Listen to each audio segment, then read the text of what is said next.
Jill, at the very top of the book, I was reading this last night, at the very top, you begin it with saying, I can't believe I'm writing a book about sex. Why is that hard for you to believe? Well, actually, it amazes both my husband and I because the first 10 years of our marriage, my mantra was sex. I could go the rest of my life without it. And I meant it. I mean, I really had no desire, I had no understanding.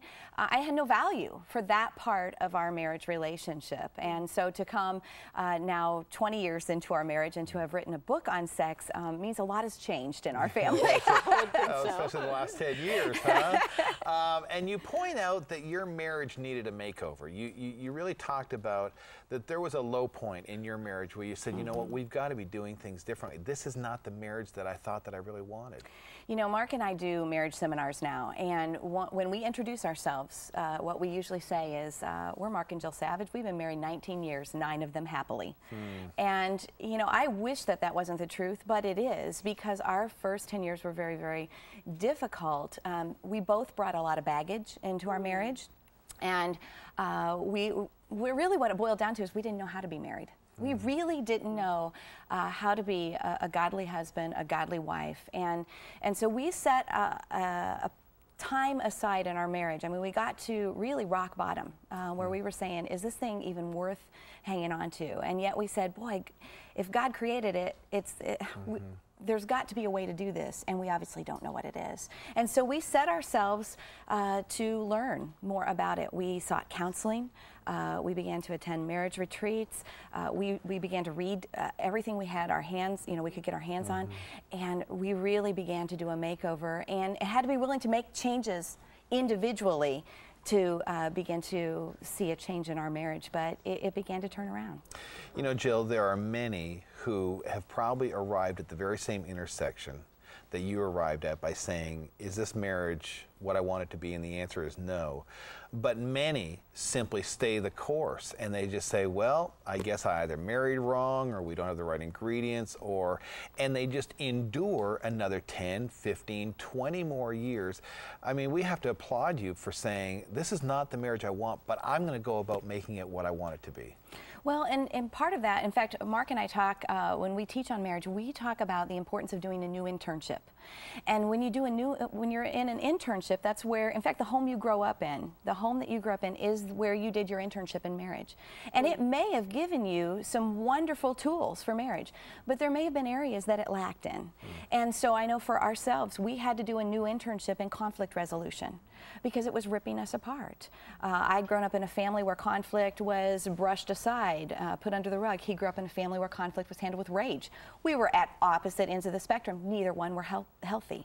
So we had to go and say, okay, you know, I brought these things into my marriage that were very healthy from the internship I had in the family I grew up in, but these weren't. So now I need to do a new internship. And those are the things that we sought help in. You know, speaking of internships and how we move into a marriage, let's take a look at this. For the first, all my single years, in Christian circles, we don't talk about sex much.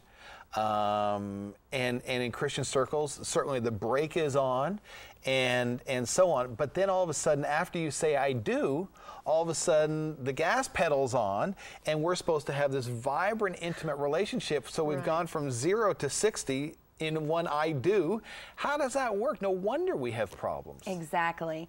You know, in my journey, in my new internship on the sexual relationship in marriage, the first thing that I did is I read the book of Song of Solomon, and I read it over and over again to really begin to understand, you know, God's plan for this gift in the marriage relationship. And in the first chapter of Song of Solomon, there is a very little verse that says, and our bed is verdant. And as I read that, I thought, verdant. Well, that's not exactly a term I use every day. Right. What is that? I was just really curious. So I looked it up, and you know what it means? It means inexperienced. Our bed is inexperienced. And I love that in chapter 1 of Song of Solomon, God lays out, you're gonna be inexperienced. And it's okay. That's okay. Because what we have to do is we have to understand we're not going to necessarily know how to be good lovers. Like you said, the brake has been on, and then all of a sudden, you know, it's okay, but we don't really know how to give and to receive sexual love. And so we have to be about learning about that and knowing that we're going to be inexperienced, but we get to learn this together. We get to grow in this every day of our marriage. And so I think it's just admitting that we're inexperienced, that we don't know, and understanding that there are resources out there to seek more information and to learn more about this, to do a new internship in essence. Now, I can imagine that there are many folk watching right now, probably women more so certainly than men, that are saying, hey, let me introduce you to my internship. I'm exhausted. I'm fatigued. I got 3 loads of laundry to do. The dishes are sitting in the sink. I got 3 kids that are wearing me out during the day. I just want to go to bed and sleep. What's the problem with that picture? Well, we are all there. I mean, in fact, that's why I wrote the book, Is There Really Sex After Kids? I mean, it focuses on that whole aspect of raising children and keeping the marriage an important focus of that family relationship. I think one of the things that is very difficult in the midst of raising children, I think particularly when children are small, women are touched out. They're touched out because oftentimes they're nursing a baby. They are, if at the very least, they're carrying them around all the time. I can remember I had a colicky baby. I had 2 preschoolers that I felt like were attached to my legs. And I'd fall in bed at night and I'd have a husband with a gleam in his eye. And I wanted to scream, if one more person touches me, I'm going to lose it. I mean, that's the reality. But I had a very good friend that that really challenged me, and she said, you know, Jill, you're trying to go from making meatloaf to making love in 30 seconds flat. You can't do that. You have to have a strategy in which to make that shift, that mindset shift. You have to be strategically thinking about this part of your relationship. You have to take some time for yourself to debrief, if you can use that concept. I need to debrief. I need to figure out what will put me in touch with who I am as a woman, who I am as an individual. I have a very good friend. She loves to run. And so she would go out and she would take a run, and then she'd come in, take a shower. It would give her time to kind of disconnect, begin to think about her marriage, her spending time with her husband. Now, for me, the concept of running doesn't do anything for me. No, I would just come home more exhausted. But a hot bath and a little bit of candlelight and reading for me, that does it. So everybody has to find what it is that helps them to disconnect, to take off that mom hat, and to put on that wife hat that helps you to think about who I am as a sexual being, who God created me to be, the importance of this part of our relationship that will keep us connected together.